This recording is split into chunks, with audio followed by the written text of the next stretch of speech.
Welcome in to another episode of Chiefs Focus Live post-draft edition. We've got a fun show that is going to be a lot more than draft talk because the football world continues to go around, including an extension/raise for Travis Kelce. Talk about the 18th game possibility that Roger Goodell talked about over the weekend. We will give a grade to the overall Chiefs draft, and we'll talk about Kansas City going after Donovan Smith. And JP says he has a hypothetical question for me, so we'll see what that's about. We got this running the show in the background. My name is Quentin Morris, and now a guy who was throwing a fit that his mock draft could not have been more wrong. It's the old man himself, JP. How are we doing this? Well, for me, it's very rainy and kind of stormy, but for you, I assume it's just, well, Sunny hot. and nice like it always is. It's not hot. Dude, we've had the best Not spring yet. ever. Ever, dude. And now this, understand, that's going to lead into hell on earth in the next month. But it's been phenomenal. I mean, the hottest day we've had is 90. And that doesn't feel like 90, to be honest with you. I think we Right now peaked, it's about 82. I think we peaked at like 84 today, Yeah. but That's what our average has been lately. I mean, last week it was in the low 70s. I mean, it's been phenomenal. We can't complain at all. So, I mean, I'm still reeling from the draft and how great it was. And oh yeah. I got to tell you, I thought about this draft, especially after the Falcons picked, and I thought, holy shit, they just threw a wrench in the Raiders' dreams, and they did, because the Raiders walked away with no quarterback, and they absolutely wanted a quarterback. I've talked to people here, and they were not happy, but the Falcons pissed off a few teams with that pick. I think it was a little premature on their part. They just gave Kirk Cousins $100 million guaranteed, and they yanked a quarterback, which was fucking weird. It was almost like they said, you know what, pound sand everyone else. We're going to take who we want. If you don't like it, too bad. But it is what it is. Let's just It's talk. a family-friendly show, this. Unbelievable that they posted that. And, I mean, it was up for a few. What I hear, I was actually busy. I didn't get to see it until Thiz showed it to me, and I cried a little bit from laughter. That's pretty amazing that they put it up there and then left it for a few. Whatever intern made that graphic just got fired. I guarantee it. I mean, when you call a guy penis, it's time. It's over. I mean, his name is Penix, but whatever. Autocorrect, man. Autocorrect. Yeah, autocorrect. You got to double check that shit because you will screw yourself in the long run. That's got to be what happened. Is that they got autocorrected? Absolutely, and that tells you what they actually type a lot of. Though. That's a good point. That's a good point. If your phone's going to autocorrect a penis, that says that you are really typing a lot about the old schlong. So it is what it is. Kind of comical. Got to have fun with it. So let's get this show going, man. Yeah, let's talk about, let's just get the Travis Kelce news out of the way. For those of you that do not know, Travis Kelce's deal got ripped up, and he got 2 brand new years of money added onto him. So it is 2 years, $34.25 million. It's going to average just over $17 million a year, making him the highest paid tight end in the NFL for the first time in his career. Well deserved. Obviously, it's still underpaid for what he has done. I mean, give credit for the Chiefs for doing it. Travis Kelce could have been making a fit about what he's been making here for Kansas City for nigh a decade now, and he hasn't. But he did the right thing. I mean, honestly, when you think about it, he's made his money.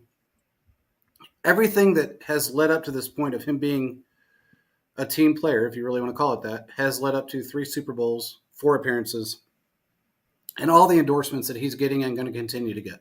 And whatever he does after football. But I will say this. I was told, and I said it on the show numerous times, he absolutely wanted to play until he was 37 years old, and he will. Yeah. It is what it is. He's going to play until he's 37. He's got a couple of goals in mind, and those goals are, really another ring or 2. But he wants to leave Kansas City as the all-time tight end leader. And he will. He's just a little bit behind Tony Gonzalez right now. This contract guarantees he will be in Kansas City for 2 years. Now, anything past that, we don't know. But there was no guaranteed money left on his contract. He was on the back end of that deal, and none of the money was guaranteed. So basically, what the Chiefs did is they said, "Hey, we're going to give you this money. We're going to give you a $4 million raise, okay, to bring you up to that mark." And they just did good by a player that's been so good to them. So there's really Absolutely. not a ton to it. I think Kansas City, you don't have to worry about your tight end retiring for this season or next season. Now, 2 years from now, we could be having a different conversation. We will be having a different conversation because the conversation will be what now. So this is good news for Kansas City, bad news for the rest of the NFL. It's perfect for us and what we expect because we know that the end is closer than the beginning. But let's just enjoy it while it lasts. Absolutely. And when you really look at it, think about the Bengals right now. Great example. They have a player, defensive player, really good player, really the backbone of their defense, and he wants out because of contract issues. Okay. Taylor said he's not being traded. He's going to play in Cincinnati next year. That was all he said. He didn't say, we're going to work this out with him. We're going to do this. We're going to do that. He's staying here. We're not trading him. He's going to play for Cincinnati. Well, when you really look at it from that perspective, that's how other teams act. That's how they treat their players. The Dallas Cowboys are really famous for that. Apparently, other teams are Cincinnati, and a few others I can There are name. But plenty of teams that don't give up, don't guarantee first years of the well, they don't contracts. I even know like giving somebody a raise. I that's mean, that's the that's like thing. the Vikings are going through that right now. Part of the problem with the Justin Jefferson contract, the reports are out there, is that Yep. the Vikings do not guarantee anything past the first year, and historically, and so you're not. That's where the divide is that the numbers are right, but it seems that the guaranteed money past the first year is not there. And so while every team has the same mechanisms, there are teams that don't take advantage of some of those mechanisms just because they don't want to guarantee anything past X number of years or X Agreed. number of dollars. And so there are some teams that simply don't Well, and it's do all don't, about don't cap make management. business certain ways. Well, and I think it's a lot of it has to do with cap management. You have to get they've got three guys that they have to take care of. They got Burrow, they got Chase, and if they want to, is it Higgins? Yeah. Uh, so I get that, and every team has their their bread and butter guys. I think he's part of their bread and butter because he isn't the best defensive player they have. But at some point, I understand where he's coming from. You're going to give these three guys this money, but you don't want the defense to help them at all. And that's where, when I look at the cap and how it works, and every team is different. Every team has a different amount of cap, but the average is about 255 million. Some teams are hitting that 270 mark right now because of how they structure contracts. That all goes back to the GM, ownership, coaching, because if you're not structuring those contracts correctly, you can't bump somebody up because you're too worried about paying your star guys or who you think is your star guys. So it really hurts your team in the long run. That's what I love about what Veach has done with this team over the last 6-7 years, is that he has made it so team friendly, but yet player friendly as well. Yes, he's rotated some guys in and out, but he's done a very good job of doing that. Well, And the here's the guys that thing. needed to be paid, they've been paid. Chris Jones, Travis Kelce, all of those guys, Patrick Mahomes, all of those guys that are really your backbone, they've been paid. Other guys got what they wanted. It's not like they were asking for ass tons of money, but they got what realistically, they got what they deserved, and they got what they wanted. They didn't ask for more. They didn't ask for less. They got what they wanted. The guys that he couldn't pay, go out and get your bag, dude. He didn't hang on to him and say, you know what? I'm going to do this. I'm going to do that. You're going to play for me no matter what. He just doesn't do that. And we're, getting ready to go for a three-peat, I believe, after this draft. I think people really need to look at, especially owners. Ownership groups don't really like the fact that when a player says, hey, I want to trade after a year or two. They don't want, I want to, because you won't help me in the contract. You won't give me any negotiation at all with the contract. Ownership groups don't like that. I think a lot of teams have to take pages out of certain people's books. And Veach is one of those guys that you got to sit back and go, damn, how did he do that? How did he build this Super Bowl team out of rookies and keep everybody happy. Keep all the main guys happy. And that's what you really have to do. So, anyway, Let's move on to the next topic. Do you want to talk draft and then into the 18th game, or do you want to get yeah, the yeah, I 18th think we game? ought to do. Let's do draft first because I think Okay. the 18th game is Um, going to take a little while. so we will get into the deep dive into the draft on Thursday. Today, I think it's just about getting some of our open first thoughts out there about the draft. Any specific. I know that I want to talk a little Kingsley, Yeah. but just what were your initial thoughts on Sunday after everything was over? You take a look back and you just take a deep breath after the hectic weekend. What are your thoughts on Kansas City? Well, I mean, if I'm going to give them a grade, it was an absolute A. It may even be an A plus. They filled every position in need, and they filled it with really top talent. No matter how you look at it, these are great prospects that are great fits within our system. I think they did a great job. I mean, I still haven't gotten over the Buffalo trade. Yeah, That, well, we'll talk about that in a minute. Yeah. yeah, I haven't gotten over that. But as far as who they brought in, the caliber of player that they brought in, even the undrafted free agents, I am ecstatic. I think we've done a phenomenal job this year.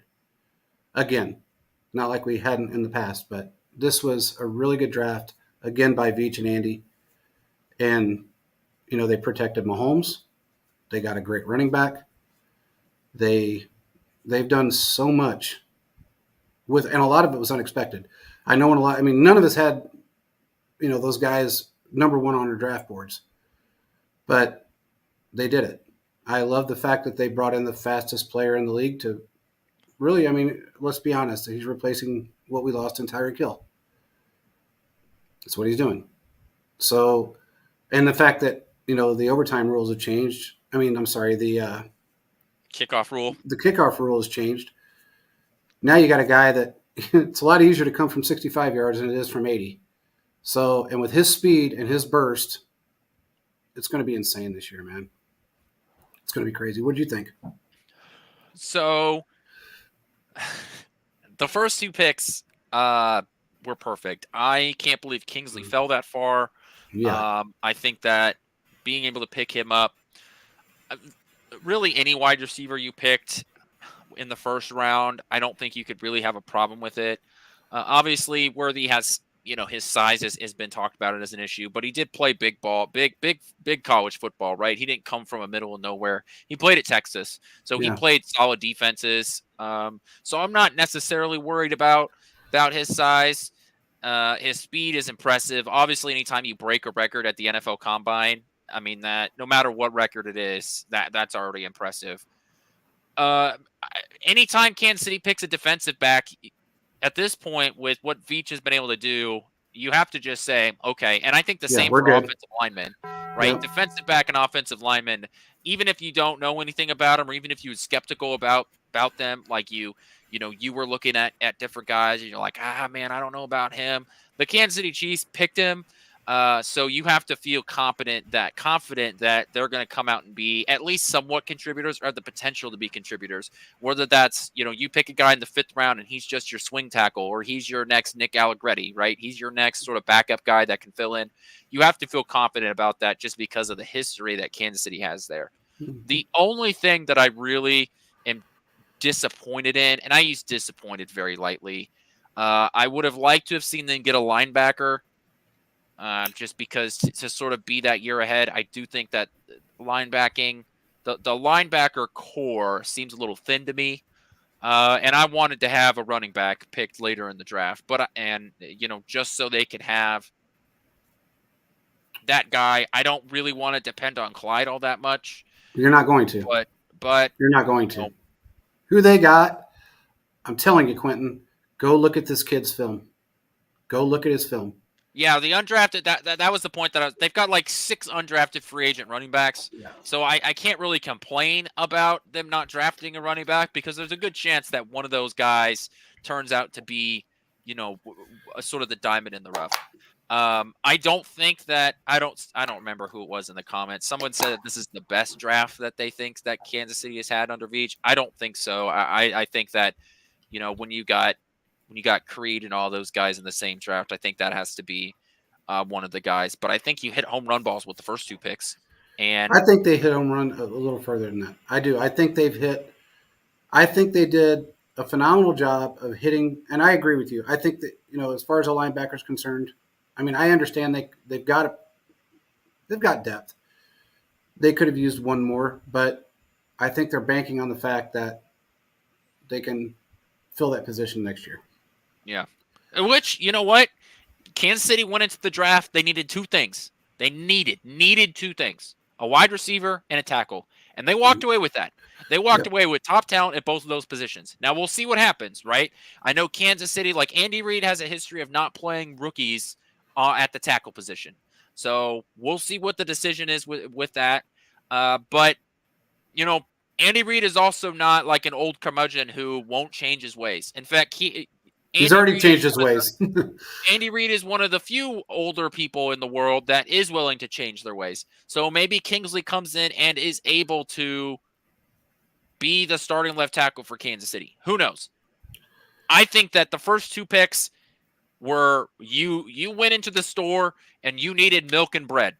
Kansas City walked in, got milk and bread, and they just went shopping for other things, right? Yeah. They walked in there. They started walking down the middle aisles. They saw some delicious canned chili. I don't know.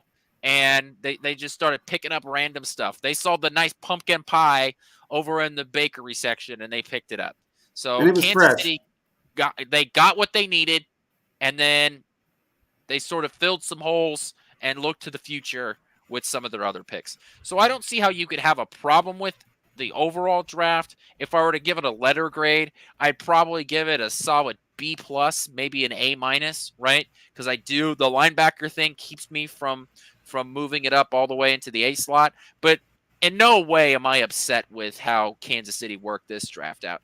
I'm also happy that, they when they moved up in the draft, they didn't pay a premium price. Like, you didn't screw yourself over No. next year for moving up. For No. when they moved up to pick Worthy in the first round, they just did a bunch of pick swaps, right? Yeah, So, I mean, really, when you think about it, they basically dropped 38 spots. yeah, I exactly. mean, You went it up wasn't and like they. it's a great move for Kansas City. You didn't trade next year's assets to try and move up in the draft. So Correct. Kansas City did a great job with that. And we'll just have to wait and see what they're able to do with some of these rookies and what the potential is for these guys. And we'll get Okay, into can we that on talk about Thursday. this? Can we talk about this 2017 trade fleeced? We know this. Fleeced. Then we move forward. Trent McDuffie fleeced. It's okay. How do you sit back as an organization and you tell your wide receiver, I don't care who you trade with, except for the Chiefs. Anybody else, you can go. I mean, I don't care where you go. Pick your team, except for the Chiefs. Then you go into the draft. After you've been fleeced and fleeced and fleeced again, and you hand Kansas City the fastest guy that's ever registered a fucking time in the 40 at the combine. How do you think you did something good? I don't care who you picked up. I don't care who you think you picked up. You got fleeced again because you just gave Kansas City yet another weapon for the weapon that you gave them in 2017 to whip your ass with. Not only are you getting fleeced in the playoffs, you're getting fleeced in the draft. My God, man. I don't know why they continue to hurt themselves this way. And they got blasted by not only media, other teams, agents, scouts, water boys, everybody blasted them. And they're still being blasted. I mean, they are the gift that keeps on giving.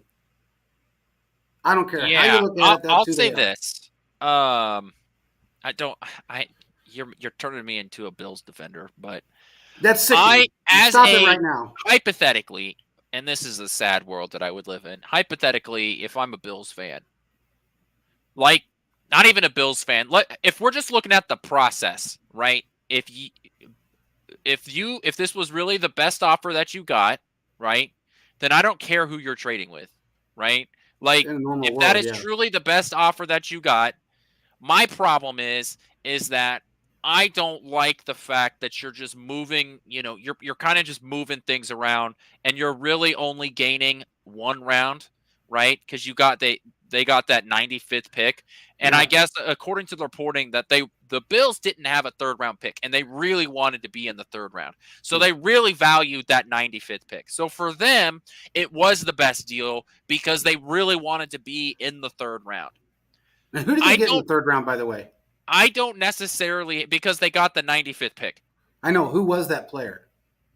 Do you know? I don't know. I'd have to look it up. Hold on. Yeah, let's find out Uh, who that player was, and let's let see if me it was let really me just worth look it up for the him. Bills draft. But let me finish this. Like to me, the process isn't necessarily wrong, right? And I think when we're grading teams and we're looking at what they did, to me, it's more about a process than whether or not what players you were able to get, right? So they also just needed volume of picks too, because they lost so many free agents because all these big contracts were hitting and they were in Yeah, Cap. salary cap hell. Yeah. They got a good player with pick Who did they 95. get? Dwayne Carter, that defensive tackle out of Duke. Okay. I mean, okay, so I get that, but But yeah, I it's just the think that 95th pick. Let's think about this. The 95th pick in the third round. Okay. Do you? I mean, what's the likelihood that he would have gotten picked? Where was their pick in the fourth round? um well they had pick 128 and they picked Ray Davis, that running back out of Kentucky, which he Okay, is kind of a beast. he's good. He's good. But what's the likelihood that you couldn't have grabbed him in the fourth round? Because they had two fourth round picks, if I'm not mistaken. Yeah, they ended up with a ton of picks. Like the thing is that I just can't believe that Kansas City didn't have to give up instead of just moving back in the draft. They didn't have to give up an extra asset. That's the thing that really confuses me about it. It's Like mind I don't boggling. like them moving out of the first round and then drafting Keon Coleman. I think Yeah. is actually very good for Buffalo because if Keon Coleman, there were what, five wide receivers drafted within that in the area where Kansas City and Buffalo drafted. I think four wide receivers. Uh-huh. If you have those four wide receivers on your board and you could envision your team working with all four of those, then you trade out of your spot and you're to gain extra assets and still end up with one of the wide receivers that you liked. Like that is good draft process. What I to get me that, but isn't good draft process is not gaining extra anything. assets and Yeah, just you moving gain up. nothing. Yeah, you That's gain the thing nothing. that really confuses me. And here's the thing. If they would have gotten an extra fifth round pick, sixth round pick, hell, even something for next year, then I could have looked at this and been like, that's a good trade for Buffalo. The problem is that they literally didn't get anything except moving into the third round. And they got a defensive tackle that I think is going to be good in the NFL. And maybe you could say, well, that's all that matters is that they got a good player out of it. But it is just weird, sort of on paper, that they didn't get an Yes, extra exactly. pick in some way. And so that to me is where sort of the problem begins, not necessarily that with who they traded with, because they ended up getting a wide receiver who there's a good chance that they had higher than Worthy anyways, because there are a lot of teams that were scared of Worthy simply because of his size. And that's fine. And what I guess here's my thing. You went after a wide receiver that a lot of teams weren't going to go after at this point. That was kind of clear if you talk to anybody after the fact. I don't know that he's going to do that well in that system. And if I go back to 17 and I look at the haul they got for trading for when we got Patrick Mahomes, um, none of those guys are with Buffalo, and none of those guys got him to a Super Bowl. Right. None of them. So I don't really trust in their draft process for the last.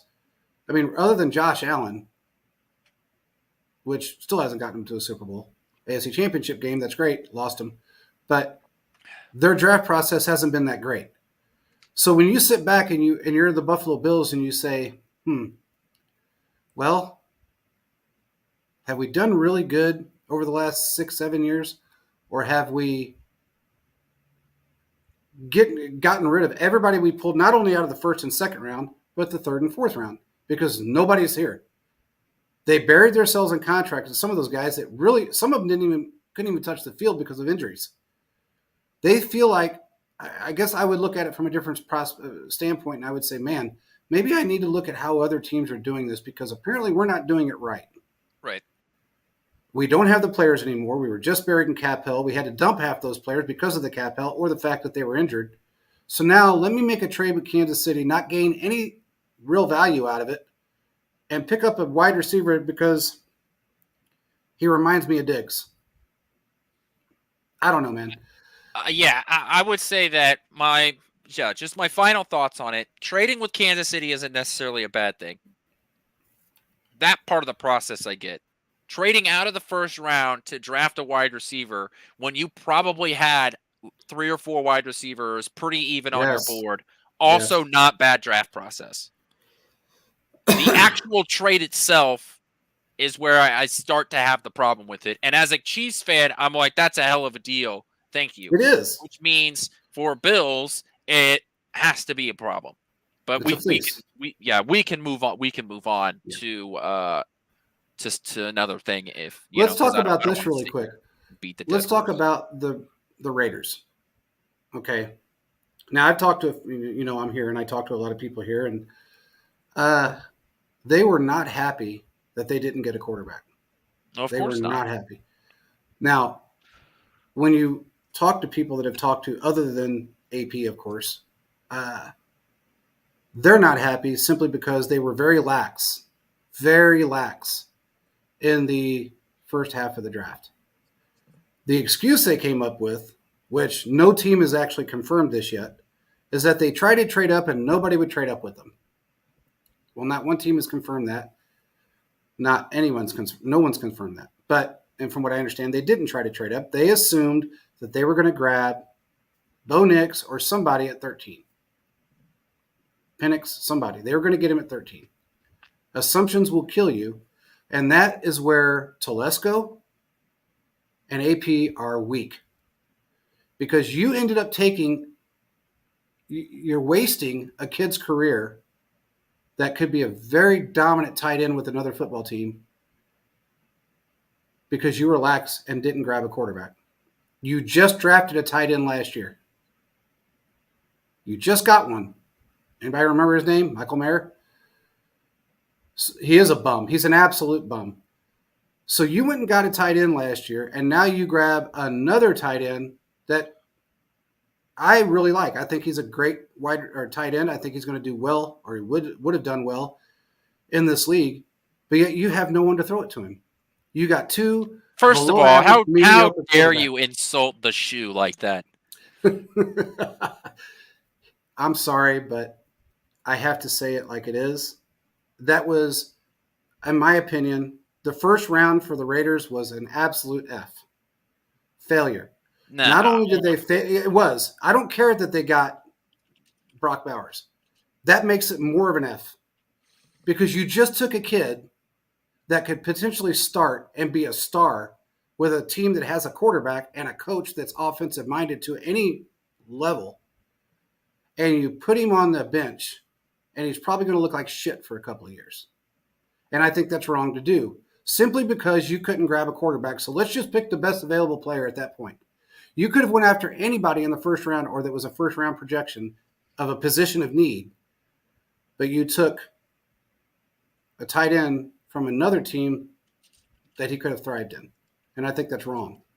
It's an F. It's a big, fat fuck you to the NFL. And I understand the Falcons basically did that to the Raiders, but they should have been more proactive and moved up and grabbed the quarterback that they wanted. Because no one, I said on this show, the first 6 guys were going to be quarterbacks. I mean, that was dumb.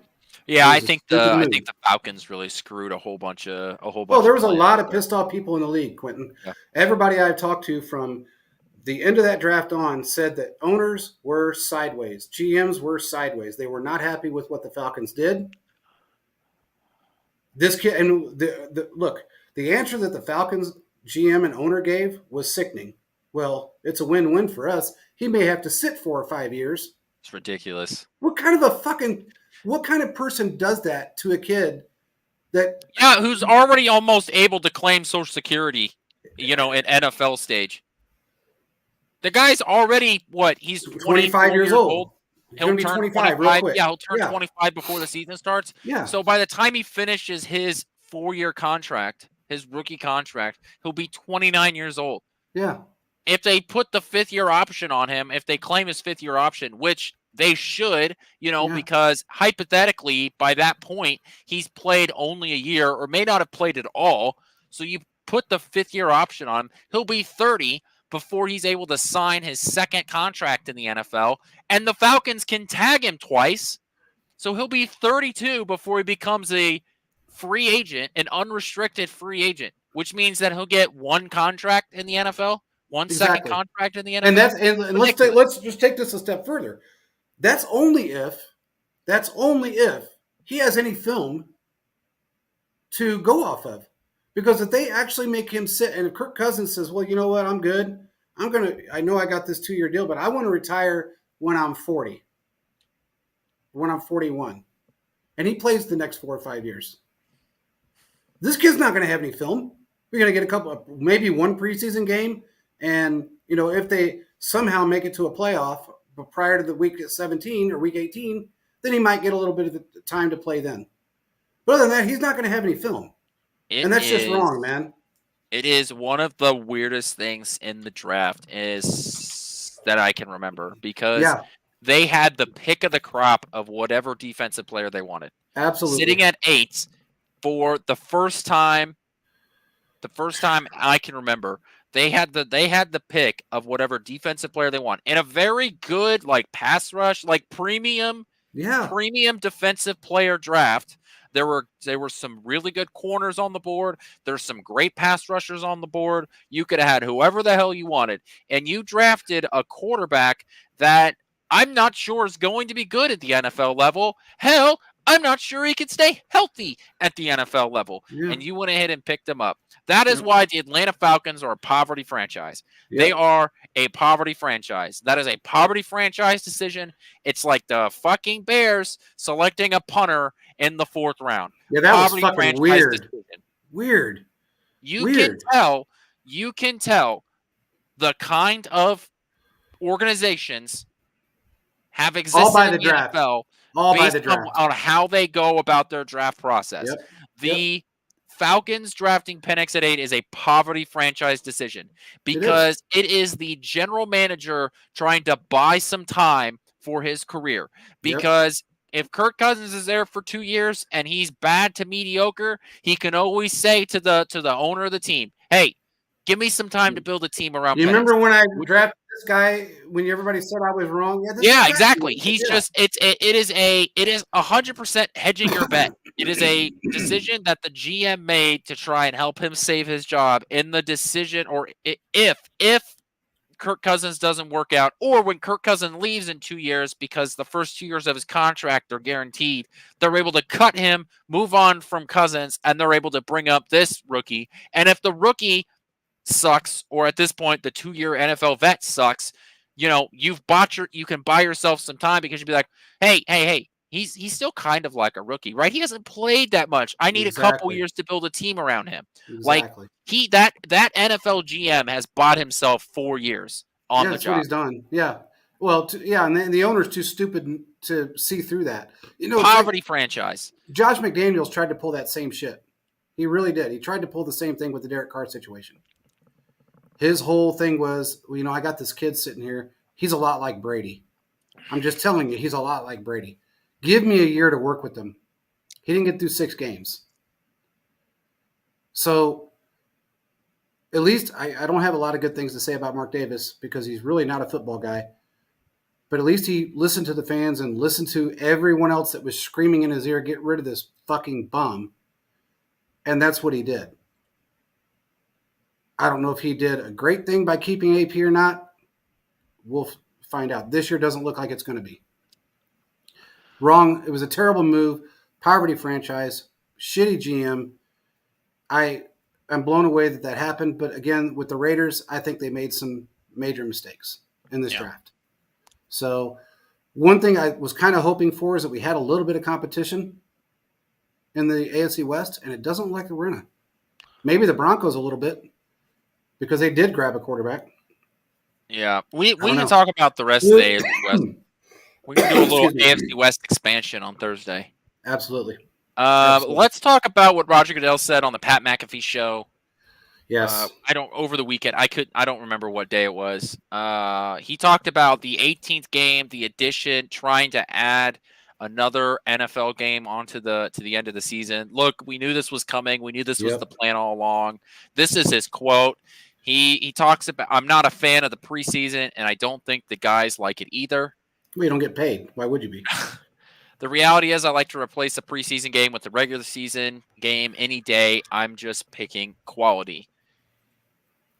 If we got 18-2, that's not an unreasonable thing. The other thing it does, Super Bowl Sunday ends up on President's Day, which is a 3-day weekend, which makes Sunday night, and then you have Monday off. Yeah. So that is a quote directly from Roger Goodell on the Pat McAfee show.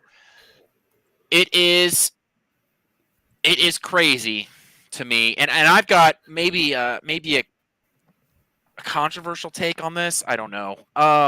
Look, moving the Super Bowl day into President's Day weekend, I think is a good thing because I know there are a lot of people that end up taking that Monday off anyways. Yeah. My mom, for example, has already put her time off in for next year's Super Bowl Monday. Yeah. Every year she takes it off because, we either have a party at our house or there's a gathering, and so she just takes it off. And because you requested off that early, like, you're guaranteed. Not much they can really do, yeah. Right. So the thing is that I think there are a couple of things. What you'd have to have a second bye week, right? If you do this, you absolutely do. The problem is that if you have a second bye week, the season would just have to start earlier. It would have to start a week sooner, because if you want to move, because if you have a second bye week and you'd have to add another week to it. So I think you have to have 2 bye weeks, which I think is the plan. Well, you're moving it back. You'd have to have a second bye week, which means one less preseason game to me. It is a problem. Here's why. The NFL is already heading in the direction of poor tackling quality and is already having a problem with less top-tier offensive linemen. If you lose a preseason game, you're going to see that continue to be a problem. Now, this to me is a problem with college football in the direction that it's heading. It's also just a problem that there's less contact in, like, all of the preseason, all of the training camps and rookie mini camps and stuff like that. There's less padded practices in general. Yeah. And so the preseason, that last what used to be a month of your off season before the regular season starts, was full contact because they're games. Yeah. So you're going to have more of a run up time before we get into the season, and you're going to have regular season games. One of the teams that is really affected by that, like, look at the Bengals, for example. Yeah. That's a team that takes a while to get off and running, right? And I think they're injury prone. I mean, they're injury prone, and not just from Joe Burrow, but from their offensive line. I mean, if you remember 2 years ago, they didn't have an offensive line. They're running on fumes. So, yeah. I also think that you're going to have to expand the roster. Well, they will. They're going to move it to a 55-man roster. I don't even know if it's that. Adding just 2 guys, is that really enough? That's what they plan on doing. I mean, you add 2 guys and then you move up the active guys. So if you add 2 guys to the roster, what is it, 45 or 46 active? Something like that. You bring that up to 2 or 3 more. Then you have more active guys on the field. You've got a bigger roster. You can also expand the practice squad to more than, even more than they already did, because they kept the COVID rules. So you can expand that out. And I think you'll be okay with that part of it. Here's my problem with it, Quentin. Okay, go ahead. Because I got one more thing, but go ahead. Get it out. if this happens, if you add another preseason game, are we going to see quote unquote load management like we do in other sports, right? Where obviously Patrick Mahomes is not stepping out for a quarter in order to manage his load on his body. But will we see that from wide Offensive receivers? lineman, Will we see that from yeah, running backs? Will we see yeah, that from corners, yeah, linebackers, pass rushers? yeah. Or are we going to see some of the other positions on the field take more time off during games? During games in order to reduce the amount of contact and force that they're having on their body. Quarterbacks will not happen to. Offensive linemen, I don't think you can really do that. But every other position on the football field, I think we could see sort of that, and they probably won't call it load management because the NBA has made that such a like toxic term. Yeah. But I think that there will be players taking plays off in order to keep some of those big hits from coming their direction, Well, in and order you to keep the stay on the momentum going. field Yeah. for 18 games. I Yeah. also think that like those hamstring injuries, you're going to have, instead of missing 4 games, right? It might take 5. It might take an extra week because the season is another week longer. So you're going to be, at least you should be, more worried about a lot of those injuries. So I agree. I mean, there's those so are many my things. concerns. Just come off the top of my head. Those are like 4 or 5 things that I'm like, what about this? What about this? Those are just some of my quick thoughts when I heard him talk about that. Okay, I'm not so concerned with the preseason part of it, other than this. I don't have a real problem with. I mean, those guys don't get paid to play preseason games. Especially the starters don't get what they don't get anything. I think it's like $1,500 or something stupid. They don't make any money. It's basically lunch money is what they get. So it's difficult for a guy to go out there for 4 straight games, sit there whether they play or don't, and make $0. It's not really worked. I mean, they say it's worked into the normal contract, but they're paid on a 17-week schedule for 17 weeks. They're not paid on a 52-week schedule. So at the end of that 17 weeks, your check, or other than playoffs and Super Bowl, if you make it, your checks get cut off. It is what it is. So anything prior to the 17, the start of the season, there's no money in that. I mean, you get workout bonuses and all that stuff, but that's all worked into your 17-week schedule. There's no separate check for that. That's one. The one thing that I think is going to be a problem is for rookies and for coaching staffs to evaluate who they brought in. Not Because just you need those time. You need that time. You need to not figure just out rookies like those. No, I'm not. Like, I mean, yeah, but the bottom of the roster guys in general. When you're trying exactly, to decide who the 4th linebacker is going to be. exactly. We've seen that here in Kansas City, where that final preseason game can make or Yep. break people. And Jody Fortson is a great example of that because poor kid, he came up through the COVID time, and he got one preseason game in 3 years. I mean, no matter how you look at it, that's what he played. He really didn't get a whole lot of game time, gameplay. He was injured, a lot too. But I think that really kind of formed how he came into the NFL. Well, And that's what I'm saying though. It's not easy to evaluate talent unless they're in a game setting. You can and you're look at not them just in putting on practice film for your. You're not just putting film on the field for Kansas City. You're putting the film you're on putting the field for everybody. So if Correct. Kansas City ends up cutting a lot of guys. Well, every team does, but Kansas City ends up cutting a lot of guys that get picked up by a ton of other teams because let's be realistic. Kansas City doesn't have a lot of open roster spots right now, right? Correct. So some of these guys, it's like you'd love to be able to keep them because you know that eventually they'll be able to make an impact on your team, but there's just literally not a roster spot for you. So you'll get picked up by another team. If you're reducing yet another preseason game, what does that do to guys like that? Well, you're right, but you have to look at it from a player standpoint, monetarily. So again, going back to the cap amount, just say every team had 255 million. You add this extra game, I think it adds $14 million to the cap. So that gives you $14 million to work with. No matter how you look at it, you're getting 14 million more because it's an extra game. If you break that 255 million down, that's basically what it breaks down to be.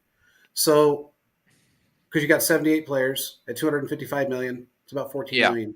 So, if you take that 14 million, that adds to your cap.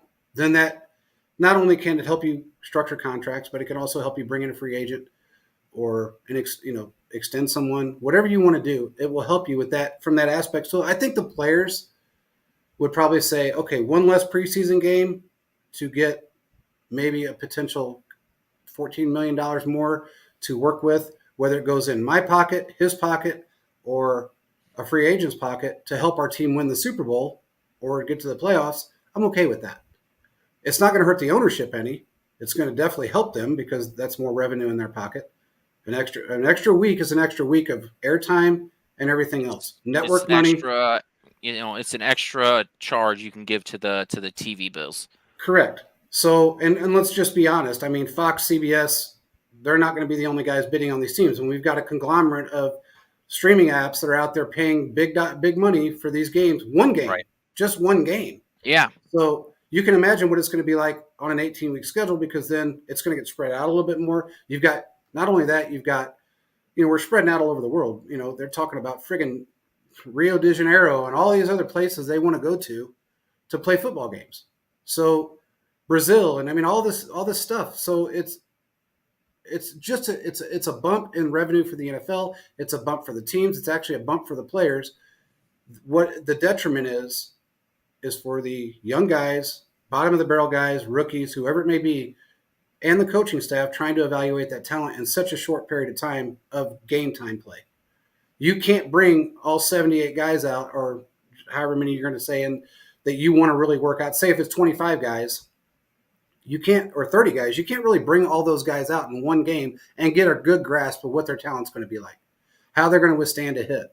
Are they injury prone? All of those things. And with, like you said, with the lack of contact in training camp, it's a detriment to the coaching staff as far as talent evaluation, and it's a detriment to the rookies because they're not going to get their talent evaluated, hence no film. Now, if you look at it from a network standpoint, the deal that the NFL made with the networks by far was probably the best deal of any sport. That 10-year deal to 2031 was phenomenal. They made out like a bandit.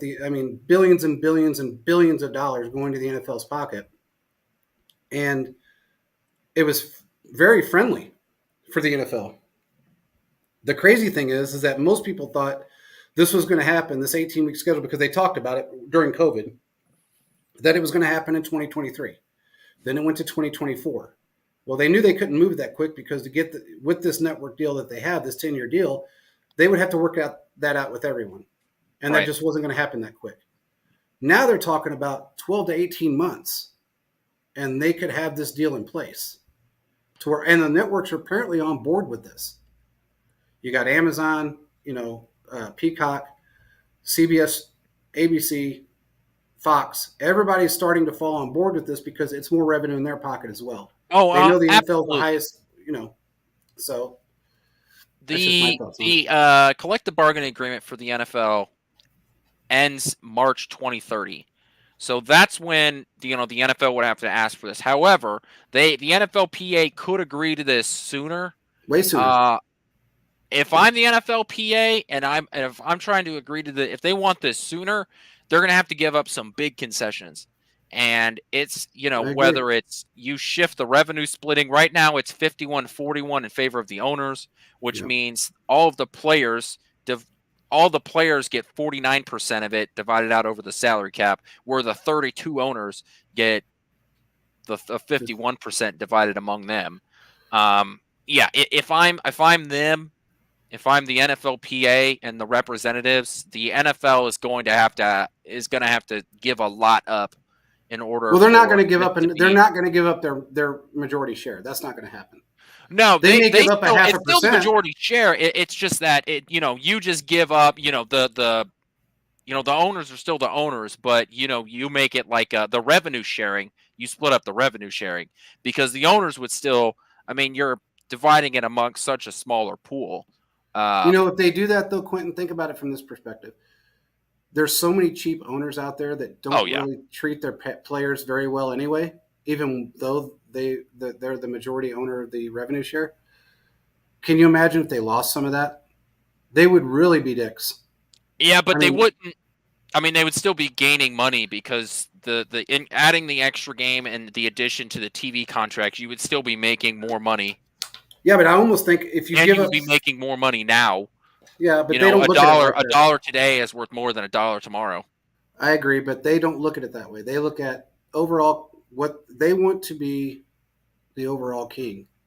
You know, if they even if it's not a loss, they consider it a loss if they're giving something up. So I think that's going to be a fight with the owners to give up any revenue share. But Well, I they've do got think 6 that, years to negotiate this bad boy out. well, I mean, if they are considering getting this done in the next 12 to 18 months, that's, They have to go through the NFLPA. I know that, but I'm just saying the NFLPA has already said they've actually made the comment that they can get it done in the next 12 or 18 months. So, I mean, I don't know what they have in mind, but if they get it done, that's great. They are going to bump up the 53 to the 55, from what I understand, and they are going to bump up or game day actives. So that's going to be helpful. I think the one thing they are really going to have to do is work on the practice squad and bump up the size of the practice squad and how many people you can keep on there. I like what they've done so far. You know, you can keep a veteran on there. You can keep a lot of you can do a lot of different things with the practice squad. But I still think that they need to bump that up to maybe 21 guys. I think that would be tremendous for every team. A huge help. So. All right. We've got like 8 minutes left in the show. Will your hypothetical take longer than 8 minutes? No. So all right. I'm going, now this is not with the Chiefs. This is just NFL in general. I looked at this draft and I looked at basically the 6 coaches that have made some questionable draft picks this year that also have had rough go of it over the last, 2 years, just say. If you had to pick a head coach at the end of the season, out of the head coaches that are in struggling situations, whether it's Sean Payton or, I mean, you really can't put AP in there. He had a whole total of, 9 games, but just pick the guys. You know, I mean, the Falcons head coach. What's the other one's name? Can't think of his name. But you take the teams right now that are struggling. The Jets, Carolina. Take those teams. What head coach do you think would be launched at the end of the season based upon their performance over the last 2 years and what they did in this draft to make themselves better? If you're looking at all the coaches right now, who do you think would be the one that would be launched that would lose their job? Well, I think Mike McCarthy has to be on that list. He's one of them. Obviously not. Now, understand his record doesn't really show that. Not because of what they've done in the preseason. It's just what the lack of success of the postseason. So I think that he definitely is on that list as of right now. I am not. I mean, I'm not impressed with. Oh, Robert Sala is on that list. Yeah, that's what I was saying. The Jets, yeah. That has been the Giants, such a cluster. You know, I think that he has bought himself time. If the season goes poorly and it's because of bad quarterback play, then I think he has bought himself time and enough good grace with the Giants organization that he gets the opportunity to draft his guy, because he didn't go after Danny Dimes. Right? Well, he didn't pay him that contract either. So yeah, that is his hands are clean of that. So if that season goes poorly and it's because of quarterback play and not because like the locker room blew up on him or anything like that, if it's because of bad quarterback play, I think Daboll has bought himself time in order for him to like get quote unquote his guy, right? I think Nick Sirianni definitely has to be on the clock here. Like if the locker room falls apart again, if their quarterback doesn't look as good, right? Maybe the Super Bowl year is the outlier, right? Like that's we always talk about the outlier being the bad year. There's a chance that the Eagles' outlier is the Super Bowl year, and that everything just sort of came together, and it was that perfect combination of offense, defense. Like that team not be as good as what some people perceive it to be. So I think that Nick Sirianni definitely has to be in the conversation for that. But What do you about have that any that come to Eberfew mind guy, to or you? however you pronounce his name? Who? Was it, is it Eberfew or something like that? What team? Oh God, I don't know. It's slipping my mind. I'm tired. Matt Eberflus for the Bears? Eberflus for the Bears. Looking now, I'm saying this simply because look, he's drafted 3 franchise quarterbacks in the last 8 years, and 2 of them are gone. Both of them backups. Now you just pulled in this Caleb Williams kid, and you got one of the better, if not the best, that you could have gotten at pick 9. What do you think will happen at the end of the season if this doesn't turn into a playoff team this year? That is a very interesting conversation. I think that to me, for Eberflus, it depends on what the offense looks like. If it's the defense that lets him down, then I think Eberflus Saves can his sort of. ass. Yeah, I think it does because Eberflus is an offensive guy. So yeah. if Caleb Williams comes out and looks good, then I think that Eberflus really it doesn't matter all that much what the defense looks like for this year, right? Because it's Caleb. It's all about Caleb Williams, right? The Mm-hmm. Bears haven't had a 4,000 passing yard quarterback in the history of the franchise. They Yep. haven't had a 30 touchdown quarterback in the history of their franchise. Yep. I know. It So matters now what they the offense looks like, and exactly Caleb Williams has the ability and has the team around him to go out and succeed. So if he looks bad, then it's going to look bad on the head coach rather than him first. correct. With the Carolina Panthers owner, Their ownership is so bad. I mean, it is so it's bad. So I don't even know who their head coach is, but whoever it is, he's on the hot seat yeah, because their owner is freaking crazy. yeah. He's a And wackadoo. he just seems to be able to it seems like if he wakes up on the wrong side of the bed, he's Yeah, going to fire Canales. some people. So that to me is a guy that no matter who it is, if Andy Reid was the head coach, he might be on the hot seat for the Carolina Panthers Yeah, yeah. That because guy's a that just seems to wackadoo, be the man. way that he runs. My final one is probably McDermott Oh yeah, yeah. because He's on there. if they come out right and they even if they make the playoffs, I think he's sort of in the same boat as McCarthy Well, he's been in the hot where seat for 2 years, so I right mean, if he is that if the defense comes out looks McDaniels. bad, if Sean or if Josh Allen looks bad, I think that if this team has that tank, right, like they did last year, where they were on like what was it? They were on a losing. I can't even remember the losing streak. But they were on that It's long like a skid. 6-game Like losing streak. I there think, was if I'm not there was a mistaken. time where there was a time where Buffalo wasn't going to make the playoffs. And Yeah, I was looking real smart, and I was so yeah, proud of myself. And then Buffalo came back and won it, and and won the division. And I was like, I was yeah, just 1 year, I was just 1 year early. So yeah. those are a couple of guys. So who do you think, if you had to name it now, who would be that coach that out of all those guys we just mentioned, including Sean Payton, and I'm going to give my guy, who's your guy? Who do you think is going to get launched at the end of the season if they don't have a good outing this I year? think like guarantee is Robert Saleh.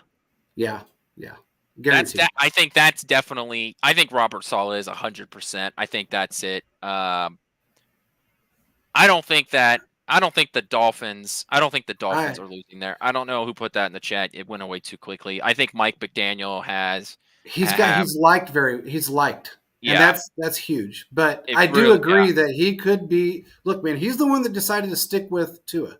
He made that decision, so he fought for Tua. If they have another bad year, or one and done in the playoffs, and get their asses handed to them because Tua can't play in adverse sweater weather weather. and sweater weather, windbreaker weather, that's going to look bad on him. But I tell you what, who's your guy? Who'd you say? Robert Saleh. Robert Saleh. I got to tell you this. I'm looking at it from a broad perspective. Now I know that Sean Payton didn't have anything to do with Russell Wilson's contract. I know that, but he did have something to do with the offensive play last year, and he didn't like Russell Wilson. He let him go.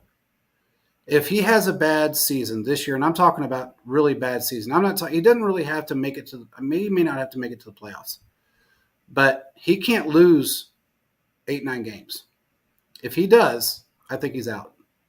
New ownership, new quarterback. He made the decision to get rid of Russell Wilson, along with other players that he didn't want or want to keep. I think he's one of those guys that might be ready to be launched. And I don't know that he has. I don't know that he's made a great impression with the ownership to this point. Not just from a coaching standpoint, from a personal standpoint. I don't think he's made such a great impression. So I think he's one that's could potentially be done after this year. And whether he leaves on his own or he gets fired, that remains to be seen. He may leave on his own. Understand, this is the first time he's ever drafted a quarterback in the first round. Ever. Yeah, because a lot of people forget that Breeze was a Charger. Correct. And he only got traded because I believe, and you can correct me, shoulder injury. It was like a little bit before my time, but he fucked up his shoulder bad, and there was a chance that there were like doctors saying that he would never throw a football again. Correct. And that's why they traded him.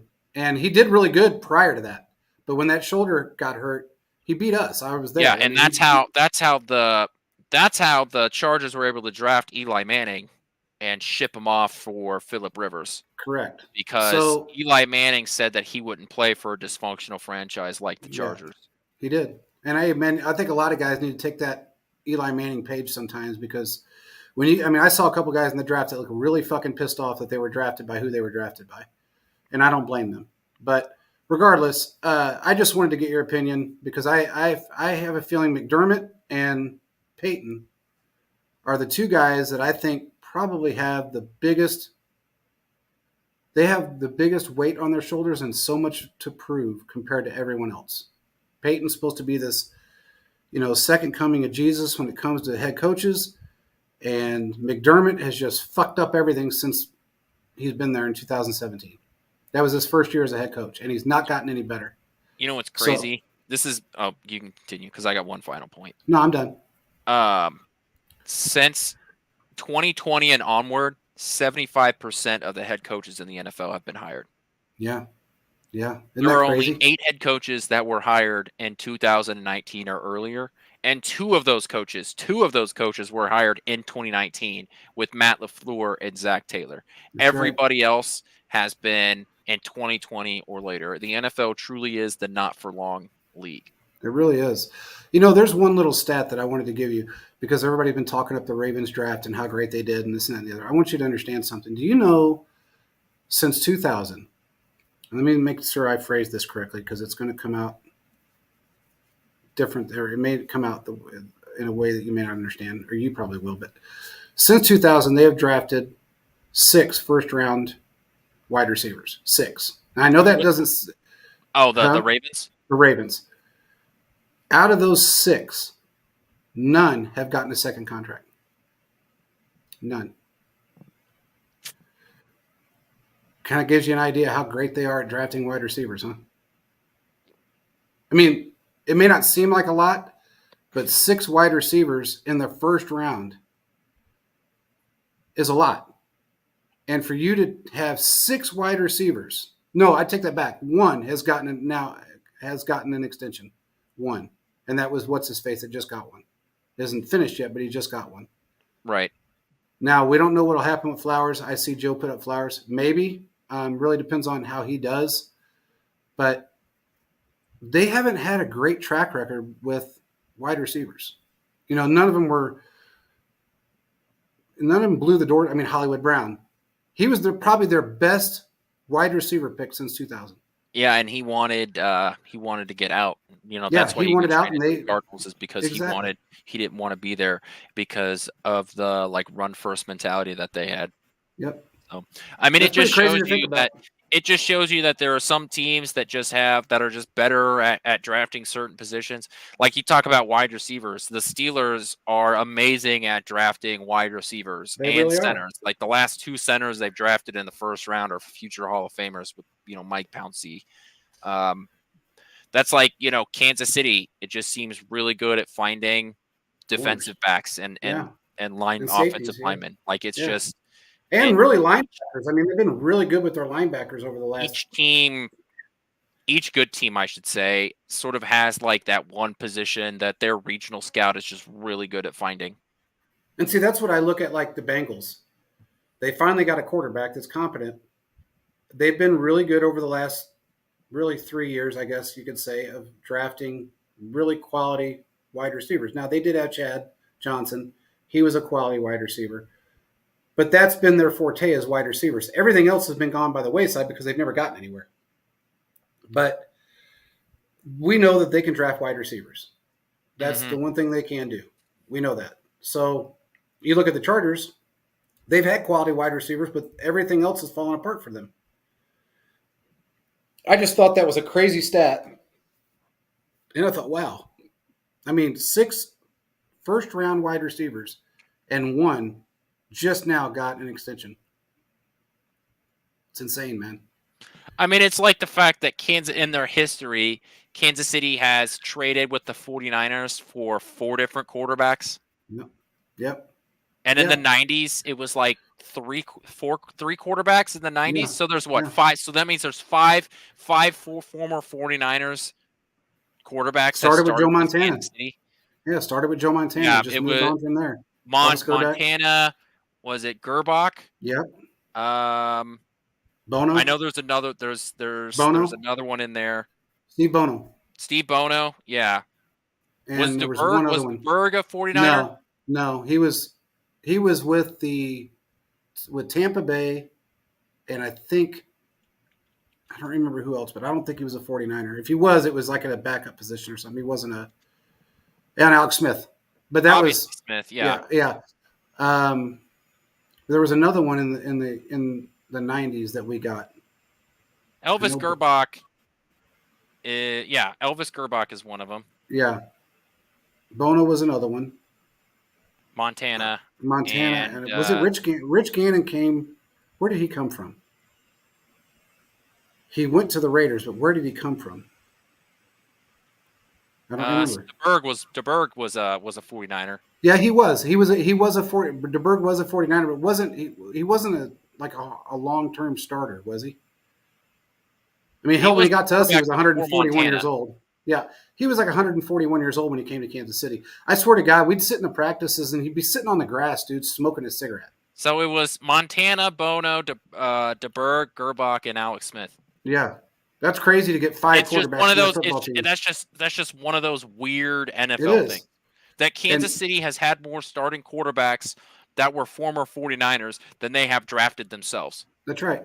In fact, the last time we drafted a first-round quarterback prior to Patrick Mahomes was Todd Blackledge. Yeah, it's just one of those. It's just one of those things. Sometimes sports just does weird things. You know, it really does. It's just sometimes weird stuff happens. Like the Minnesota Twins in I think 1986 or 87 won the World Series with the negative run differential. Yeah, it's just like one of those things where it's like it doesn't make sense, but that's what makes sports so great. It really does. A lot of useless stuff that you think is useless is really not when you consider it, just like the wide receiver thing with the Ravens. It kind of gives you an idea of where their ownership mindset is, who they brought in for GMs and coaches, and what their strengths and weaknesses are. And when you can exploit that as a rival in the draft or in the regular season, you're going to win every time. So if you want to exploit them and you're in their division, go out and be really good at drafting and defense. Because your corners, your safeties, and your linebackers are going to make your wide receivers look like shit. It is what it is, especially if they're not that great to begin with. With that being said, I don't know what else we got, man. That's it. We'll be back on Thursday to talk about the rest of the AFC West. We're going to talk some if any news comes out, and I would definitely want to talk some Bengals and talk about what their draft was. So we will see everybody on Thursday. Sounds good. Peace out. Peace out, everybody.